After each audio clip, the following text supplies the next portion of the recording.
வணக்கம். நான் உங்கள் பொறியாளர் குமரேசன். நம்ம பல வீடியோக்கள்ல தகவல் சொல்லிட்டோம். நம்ம குயிக் எஸ்டிமேஷன் அப்படிங்கிற ஒரு ஃபார்மட்ட ஒண்ணு கண்டுபிடிச்சிருக்கிறோம். அதாவது குறைந்த நேரத்தில அக்யூரசியான எஸ்டிமேட் போடுறதுக்கு ஒரு ஃபார்மட் நம்ம கண்டுபிடிச்சிருக்கிறோம். எல்லாருமே வந்து ஸ்கொயர் ஃபீட் ரேட்டுங்கிற மெத்தட்ல போயிட்டு நெறைய இன்ஜினியர்ஸ் அண்ட் கான்ட்ராக்டர்ஸ் வந்து நம்ம நஷ்டத்த அனுபவிச்சுட்டு இருக்கிறோம். அதேபோல எல்பிடி எடுத்து நான் மெஷர்மென்ட் எடுத்து நான் குவான்டிட்டி ரேட் அனாலிசிஸ் பண்ணி ஒரு எஸ்டிமேட் போட்டு நான் வந்து கிளையண்ட்டுக்கு நான் குடுப்பேன் அப்படிங்கும்போது, அங்க என்ன பிரச்சனை வருதுன்னு பார்த்தீங்கன்னா, டிராயிங் வந்து சேஞ்ச் ஆகிக்கிட்டே இருக்குது. நம்ம வந்து எஸ்டிமேட் குடுத்து அக்ரீமெண்ட் போடுறதுக்குள்ள 10 தடவ நான் எஸ்டிமேட் போட வேண்டியதா இருக்கு. நான் 10 தடவ நான் வேலை செய்றேன். ஆனா வந்து எனக்கு வொர்க் வந்து கன்ஃபார்ம் ஆகல. அப்படிங்கிற பிரச்சனை வந்து தொடர்ச்சியா நம்மளுக்கு வந்து சந்திச்சுக்கிட்டு இருக்கிறோம். ஸோ இதுக்கு ஒரு தீர்வா நம்ம என்ன பண்ணியிருக்கிறோம், ஒரு ஃபார்மட்ட நம்ம கண்டுபிடிச்சிருக்கோம். இந்த ஃபார்மட்ல குயிக் எஸ்டிமேஷன் அப்படிங்கிற இந்த ஃபார்மட்ல பார்த்தீங்கன்னா, மேக்ஸிமம் ஒரு 1000, 1500 ஸ்கொயர் ஃபீட் இருக்கிற ஒரு பில்டிங்க்கு ஒரு 10 நிமிஷத்துல உங்கனால வந்து எவ்வளோ அமௌண்ட் ஆஃப் இந்த வேலைய செய்யறதுக்கு எவ்வளோ அமௌண்ட் தேவை அப்படிங்கிறத சுலபமா நம்மளால கண்டுபிடிக்க முடியும். அதே போல நம்ம ஒரு கான்ட்ராக்ட் எடுக்கிறோம். ஸ்கொயர் ஃபீட் ரேட்ல பேசப் போறோம்.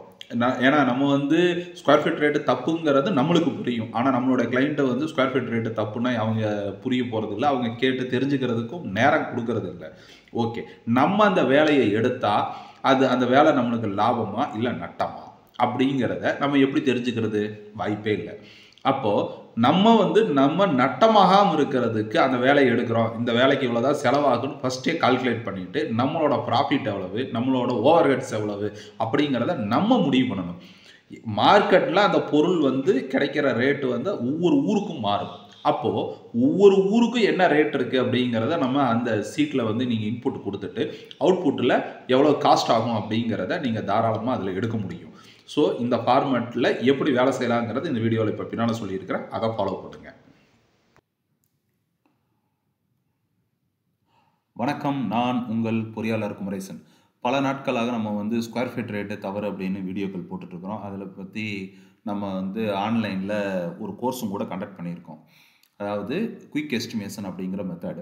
இப்போ பலருடைய ரிக்வெஸ்ட்டுக்கு இணங்க இப்போ நம்ம என்ன பண்ணியிருக்கோம், ஒரு ஃபார்மட்ட நம்ம ஆன்லைன்ல இப்போ அப்டேட் பண்ணியிருக்கோம். ஸோ இது என்ன அப்படின்னு உங்ககிட்ட ஒரு சின்ன விளக்கம். இது வந்து 2 பேஜ். ரேட் வந்து இன்புட்டு, அடுத்து வந்து எஸ்டிமேட் ஒரு பேஜ். இந்த எஸ்டிமேட்ல வந்து நீங்க என்ன பண்ணணும், ஒவ்வொரு வொர்க்குக்கும் வந்து எவ்வளோ ஏரியா ஆஃப் வொர்க் இருக்கு அப்படிங்கிறத வந்து நீங்க இதில குவான்டிட்டி வந்து இன்புட் குடுக்கணும். இப்போ வந்து ஃப்ளை ஆஷ் பிரிக் வந்து 360 ஸ்கொயர் ஃபீட் வந்து கன்ஸ்ட்ரக்ஷன் ஏரியா இருக்கு அப்படின்னா 360ன்னு போடணும். இப்போ இதே வந்து பிரிக் ஒர்க்ல நீங்க பண்றீங்க அப்படின்னா, அதில வந்து ஒரு 360ன்னா 360ன்னு போட்டுக்கலாம். ஸோ இது மாதிரி ஒவ்வொரு ஐட்டம் இருக்கு. இப்போ நான் இந்த பில்டிங்கை பொறுத்தளவுக்கு நான் போரத்தான் பிளாக் வந்து யூஸ் பண்ணுற மாதிரி எடுத்திருக்கேன். இதில் மட் இன்டர்லாக்குக்கும் வந்து இருக்கு, சிமெண்ட் இன்டர்லாக்குக்கு இருக்கு, சாலிட் பிளாக்கு, அதே மாதிரி ஹாலோ பிளாக்கு, இது எல்லாத்துக்குமே வந்து நம்ம ரேட் ஒர்க் அவுட் பண்ணியிருக்கிறோம்.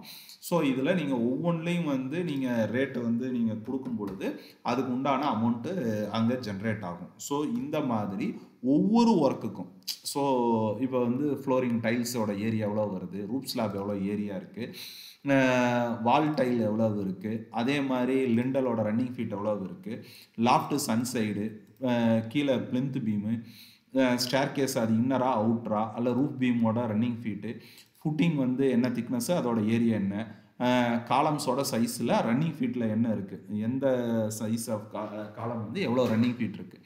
அப்புறம் வந்து விண்டோஸ் எல்லாம் வந்து பார்த்தீங்கன்னா சைஸ் இதில் இருக்குது. அது எத்தனை நம்பர்ஸ் இருக்கோ அதை நம்ம போட்டுக்கலாம். இதில் நீங்கள் வந்து யூபிவிசியா, ரெடிமேடு விண்டோஸ் இருக்கா, அல்லது ஃபுல் தீக்கில் இருக்கா அப்படிங்கிறது இதில் நீங்கள் சேஞ்ச் பண்ணீங்கன்னா அது எல்லாமே மாறிக்கும். அப்புறம் அடுத்து டோர்ஸ்லேயும் வந்து எந்தெந்த டோர்ஸ் இருக்கோ அது எத்தனை நம்பர்ஸ்ன்னு இதில் நீங்கள் போட்டிங்கன்னா அதோட அமௌண்ட் வந்து உங்களுக்கு ஜென்ரேட் ஆகிக்கும். ஸோ இப்போ ஹேண்ட் ரயில் வந்து ரன்னிங் ஃபீட்டில் கொடுத்துடணும். Balcony hand rail running feet.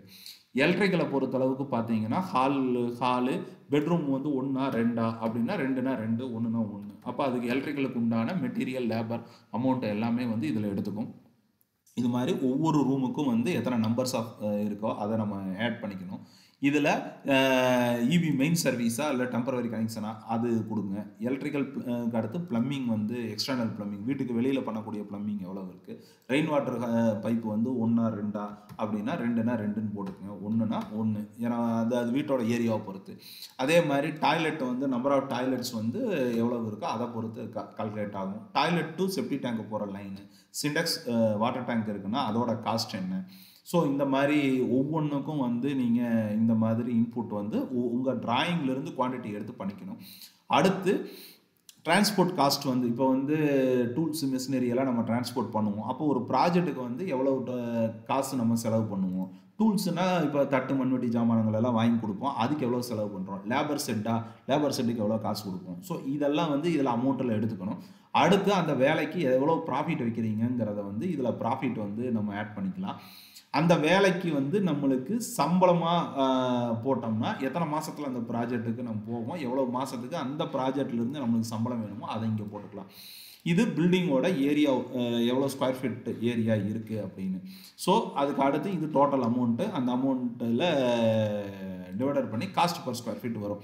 இப்போ இது வந்து அப்ராக்சிமேட்டாக இருக்குது, அதனால் 3000 ரூபா ரேட்டு வர மாதிரி காட்டுது. ஏன்னா இதில் இருக்கிற குவான்டிட்டிஸ் எல்லாமே வந்து சும்மா அப்ராக்சிமேட்டாக நம்ம டைப் பண்ணியிருக்கிறோம், அதனால் இந்த மாதிரி காட்டுது. அடுத்து இந்த இன்புட்டு இதில் அடுத்த சீட்டு பார்த்தீங்கன்னா ஒவ்வொரு மெட்டீரியல் இருக்குது. சிமெண்ட்டு, சுண்ணாம்பு, பி சாண்டு, எம் சாண்டு, ஜல்லி, RMC, gravel, wire cut brick, fly ash brick, solid block, mud interlock, இதில் இருக்கிற எல்லாமே வந்து காஸ்ட் அட்டு சைட்டு வந்து என்ன ரேட்டோ அதை போடணுங்க. அடுத்து வந்து லேபரோட சம்பளம் வந்து பார்த்தீங்கன்னா ஒரு நாள் மேசனோட சம்பளம் எவ்வளவு, மம்டியால் எவ்வளவு, சித்தால் எவ்வளவு, நம்ம காங்கிரீட் ஆர் எர்த் ஒர்க் பண்ணுறதுக்குன்னு தனி கேங் வருவாங்கல்ல, அந்த கேங்கோட சம்பளம் என்ன, சென்ட்ரிங் ஃபிட்ரு ஹெல்ப்பருக்கு உண்டான சம்பளம் என்ன.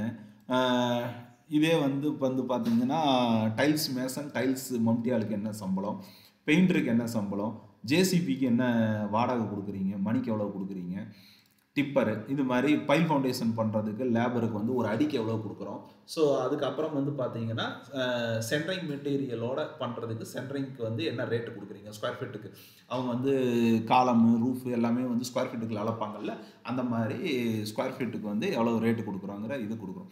இப்போ இது எதுக்காக இந்த ஃபார்மெட்டு அப்படின்னு கேட்டிங்கன்னா, ஒரு உதாரணத்துக்கு என்னென்னு கேட்டிங்கன்னா, இன்னைக்கு நம்ம ஊரில் ஜல்லியோட விலை வந்து பார்த்தீங்கன்னா கனடி வந்து 40 ரூபாய்க்கு இப்போ போயிட்டுருக்கு.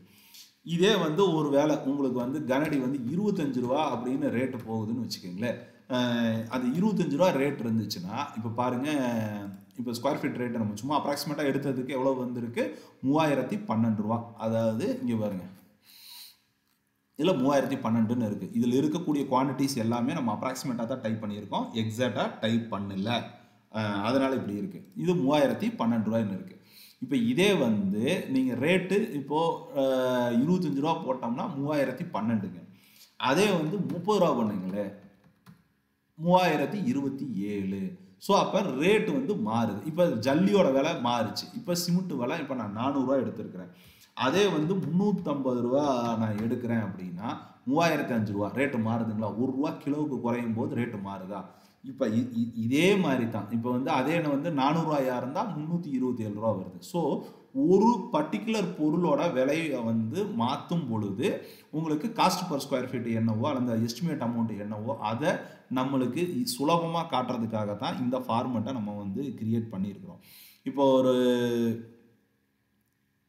ஒவ்வொரு ஒர்க்குக்கும் இப்போ நீங்கள் வந்து டைல்ஸ் எல்லாம் வந்து என்ன ரேட்டுக்கு எடுக்கிறீங்க, கிரானைட் என்ன ரேட்டுக்கு வாங்க போகிறீங்க, இது எல்லாமே வந்து நம்ம இதில் வந்து இன்புட்டாக நம்ம வந்து கொடுக்கணும்.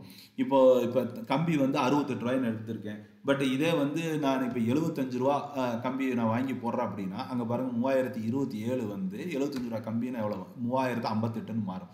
ஸோ கம்பியோட விலைவாசி ஏறுது அப்படின்னா அப்போ நம்மளோட ரேட் என்ன போடலாம் அப்படிங்கிறத பற்றி ஒரு ஷார்ட்கட்டாக உங்களுக்கு தெரியும். ஸோ அதுக்காக தான் இந்த சாஃப்ட்வேரை நான் கிரியேட் பண்ணியிருக்கேன்.